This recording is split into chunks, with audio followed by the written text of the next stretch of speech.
crosswind carnage in Vuelta Femenina Stage 4, and if you're going to wear a TT helmet on the road, you may as well go solo. Yesterday, Marianne Vos took her, 300th win, 250th win, dominating the false flat uphill sprint, but the Hungarian Blankavash went into the red leader's jersey. Today, though, it looked like another flat stage from Molina de Aragon to Zaragoza, but the wind blows strongly in this part of Spain, and today it was no different. Moody skies, and before coverage started, crosswinds, abanicos, fans, and there was huge GC ramifications of this today. Gaia Rigolini missing this leading group. All of SD Works just about made it. Vollering, Royce, Bredevold, Fisher Black, as well as other GC rivals like Faulkner maybe on EF Education, Cannondale or Nuviadoma on Canyon Vos made it as well. The second group, they're calling this the Peloton, it's a little bit bigger I guess,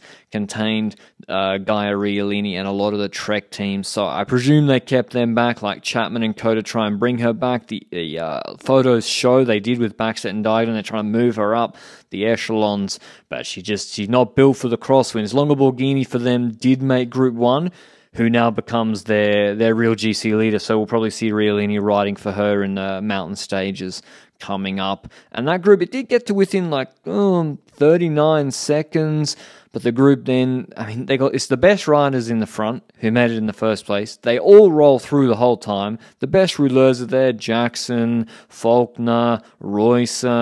Most of the teams are really happy with the composition. Marcus is there, as well as Vos, the Visma sprinting options. So Movistar, SD Works and Canyon SRAM are getting the orders in with about 45 minutes left. How they're going to play the finish. Tricky little finish. A couple of uphill sections. Nothing severe. It's still a flat finish.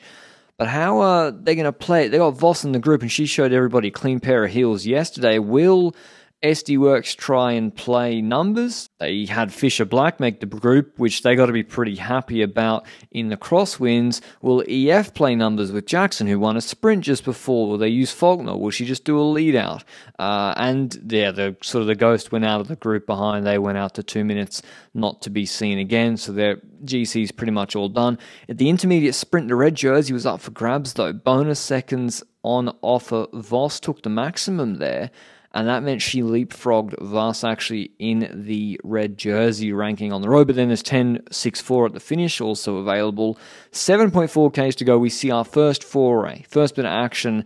SD Works don't just want to go to the sprint. Bredevold. Then Demi Vollering. I'm pretty sure every SD Works rider has a unique jersey just about the group. They're all champions of something. Vollering goes. And we're coming into Zaragoza. It's this little uphill kicker. Faulkner goes. Gets a gap. Royce is on her wheel. And so SD Works are happy with that. It's more of a Trek problem, but at least along with Borghini, she's not going to chase down these two on the flat straight away, particularly when they're not the biggest GC threats. It's more Vos stage win at risk here. So Faulkner, Royce, and Vos jumps here on this little kicker with 6.3 Ks to go. SD Works and EF got to be pretty happy with this, with teammates up the road, and Vollering can sit in. She doesn't have to chase, as well as Alison Jackson can sit in, but actually she jumps.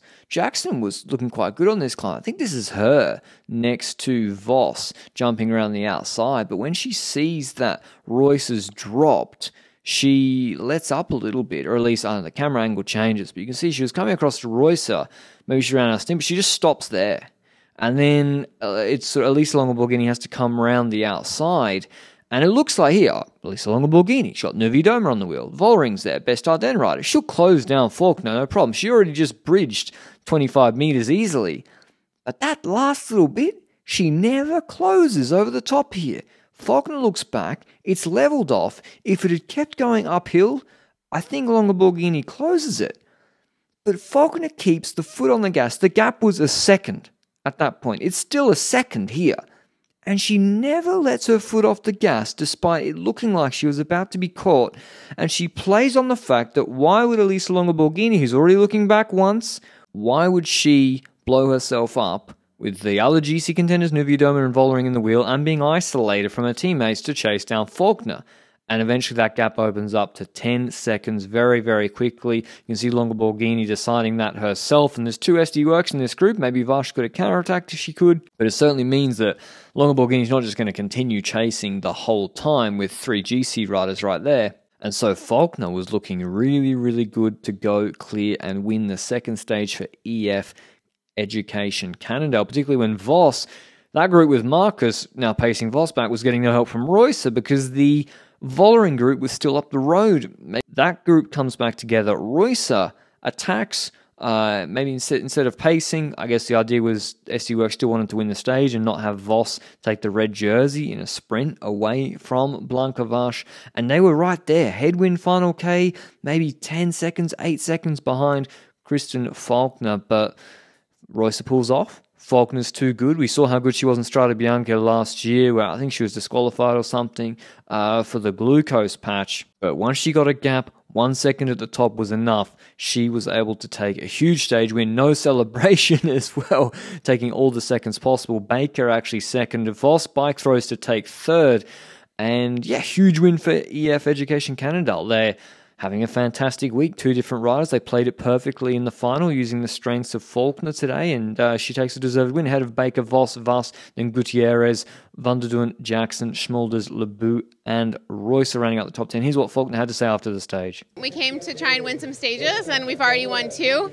So I think, it's early in the Vuelta, and we're already so excited and so proud of what we've accomplished so far. How did it form that first echelon at the first kilometers of the day? How did you see that? Yeah, it was actually right after a town, and our DS told us to make sure we were in good position in that town. And then as soon as the town was up, SD Works went straight to the front and just drilled it. So fortunately, Allison and I were in good position, and we were able to make the front group. And then, from then on, it was just kind of fight with the group and cooperate with the group. And there was one point the gap came down to 30 seconds, and we tried to, rally people, and then it went back out. And so it was a good day. The place you chose to attack, did you already had it in mind before the stage, or did you just decide it on the way? Yeah, I knew I wanted to do kind of a last-minute attack. I knew that climb was going to be a place where a lot of teams tried to attack. So I actually decided rather to, instead of attack myself, try to follow or counter one, because I knew that some team would try and go at that point. So SD Works actually tried a few attacks, and I kind of just hopped on wheels. And then Demi and Elisa Longoborghini tried one, and I was right on their wheel. And then I looked back, and we had a small gap, and I was like, this is the counter that I have to go on. So it was right before the climb, and it was a great moment. So it was a bit of luck and planning, I think. So because of those bonus seconds, Marianne Vos moves into the red jersey. How long she'll keep it? Doubtful. There's some harder stages, including tomorrow coming up, where the GC riders like Nuviadoma, Longoborghini and Vollering are going to have their say. But she'll enjoy the day or 2 in the red jersey. But the big loss for today is Gaia Lini completely out of GC. Hope you enjoyed the video. I'll see you with the stage recap tomorrow. Ciao.